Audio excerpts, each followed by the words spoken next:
Hello there everybody.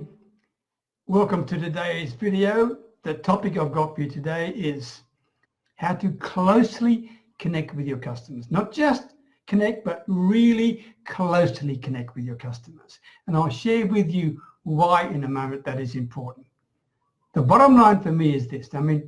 Connecting is all about communicating, and more than communicating, it's about having a real conversation with your customers and with your potential customers or your prospects. Okay, it's an art, it's a skill. There's no doubt about that, and you need to be able to master this art. The idea of being able to speak on the same level as your customer is probably, or your prospect, is probably the number one thing that will determine whether in fact they will continue to do business with you or continue to listen to you or even take advice from you. That's how important it is. It's really that darn important, all right? Because really, communication and conversation, the bottom line is this. It's being transparent, right? It's being transparent as you share believable information. Notice I said believable, okay? And that's the key to it. And if you can master this skill, if you can truly master this skill, then one, you'll have more relationships, much more effective and enjoyable and profitable relationships. Secondly, you will reduce the stress levels you have and you feel in any sales conversations you have. And thirdly, your bottom line results will definitely improve. There's no doubt about that, all right? So that's why I'm sharing this with you today. And I've got 7 tips that I hope will help you to connect more closely with your customers.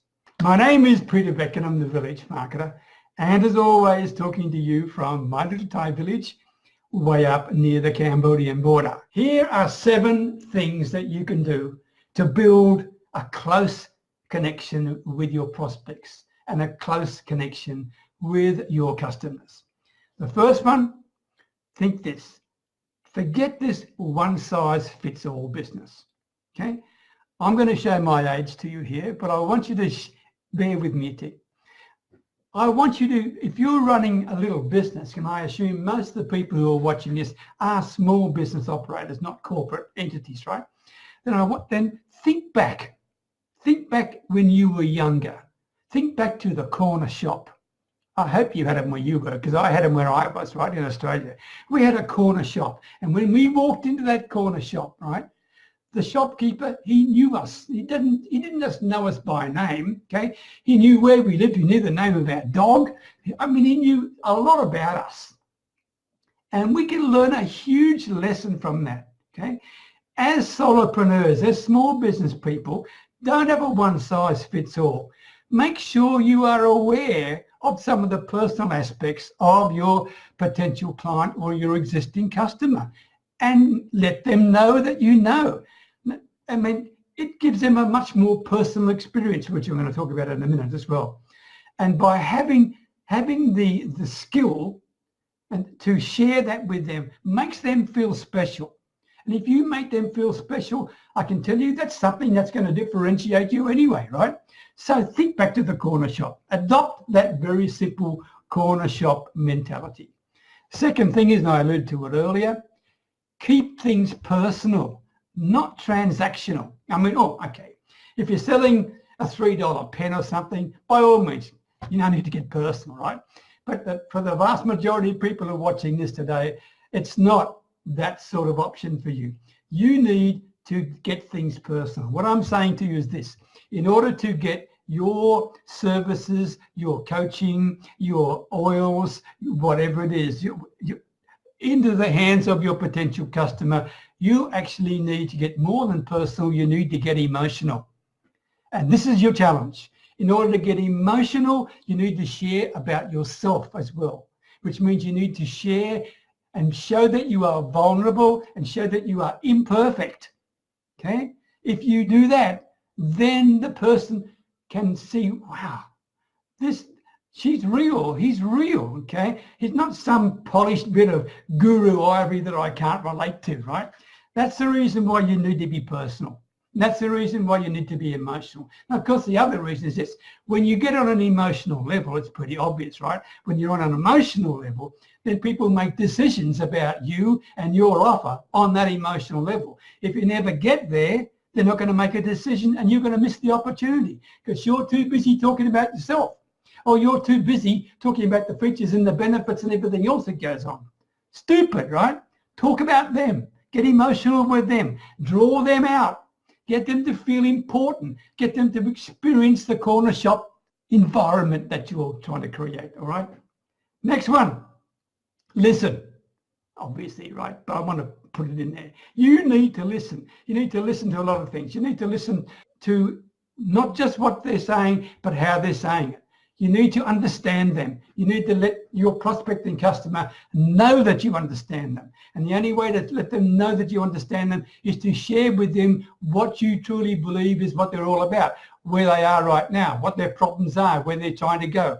Okay, the corner shop experience, once more, right? You need to be able to listen and learn and share back to them, okay? This is all about having an experience. And the better experience you can have with your prospect, the more effective you're going to be as a communicator, the closer you're going to get to your customers and the more profitable you're going to be. And stay with me because I want to share something towards the end that I think you need to listen to. I'm going to share something that I did wrong in one way and I tried to rectify it. Next one, focus on solutions. What I'm saying is this. When you're talking to a customer or a prospect, they are not the slightest bit interested about how often you're going to meet with them or what sort of software you've got or how many videos are in the series or how many PDFs to get or blah, blah, blah. They're not interested in that. All they're interested in is, can you help them? Are you the person they can believe in? Are you the person that can give them a solution? That's what they want. They don't care about you, right? I mean, they will care about you if you show them you can help them. But right up front, they're not interested in that. All they're doing is trying to assess what's in it for me. Can this lady, can this person help me? If they can help me, I'll listen. If they can't help me, what's the point, all right? So focus on the solutions. Focus on the outcomes you give people, not on the processes to get there. That bores people to tears. Truly bores them to tears, all right? Next one, body language, okay? Key part of getting connected with people, right? All right, body language I was on about before I got dialected, okay? Non-verbal stuff, okay? Be aware of simple things. I'm not going to go through the whole body language thing, but be aware. I mean, if you're sharing a presentation with a prospect or a customer, look at them. How long did they actually look at the presentation? Did they just look and look away, or did they focus on it? Think about that. Look at the way that they're sitting with you. Are they facing you or are they facing away? All these minor things in terms of their torso. Look at their pupils. I mean, you should be looking at their eyes anyway, right? Look at their pupils, okay? And see, did they dilate at any time when you were talking about the way you can help them with a solution? If they didn't, then they're not interested, right? And you're missing the point. And these non-verbal signals will tell you the answer. That's the one, body language, all right? That's a quick coverage of body language. I mean, I've spent hours doing this before, but just going to give you the point. Next one, match and mirror people. But be careful here. Do not mimic them. If you mimic them, they will really get pissed off with you. Excuse the French, but they will. But if you can adjust yourself, adjust your voice, adjust your volume, adjust your tone, these things, if you can adjust that slightly, if they speak loudly, speak a little bit loudly. If they're softer, speak a little softer, okay? If you adjust your tone in some way, then you actually get to mirror them, then they'll feel more comfortable with you, and then they'll be able to connect more closely with you. And the same thing is this. I mean, if they're really serious, right? Really serious with you, don't start telling jokes, or don't be completely informal with them. They're people who want answers, right? That's what they want. They want answers. They want it quickly. Another one, if the prospect is, how would you say this, is very sophisticated, okay? Well, then you better be a bit more formal, okay? And I'm talking to myself here because this is where I blew it, okay?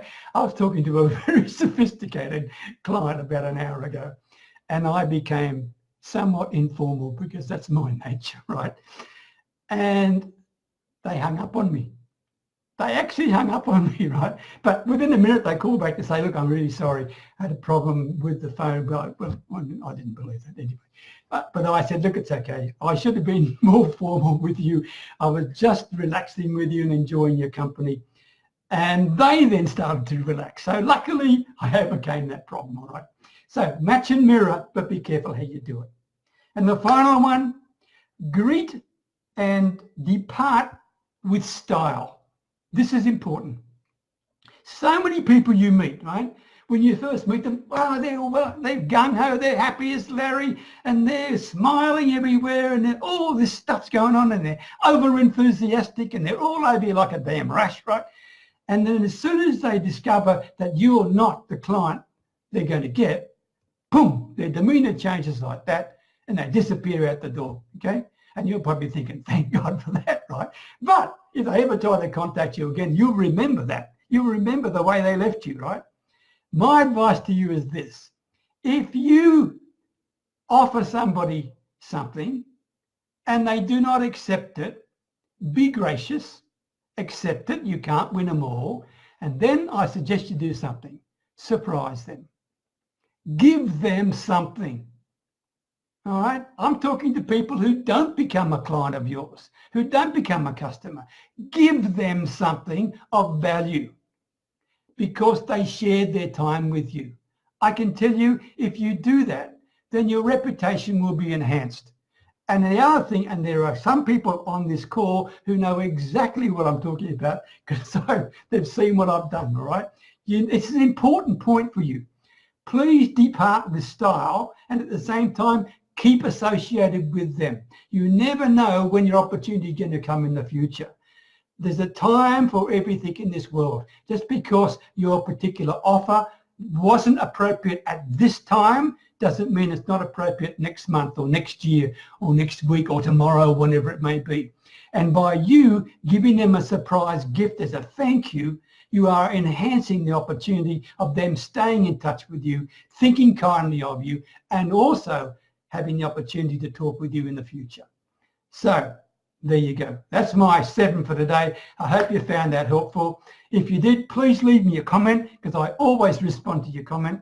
And thank you very much for your support. I really appreciate it. Okay. And I'll see you in the very near future. Take care and look after those darn customers. Okay. Bye for now.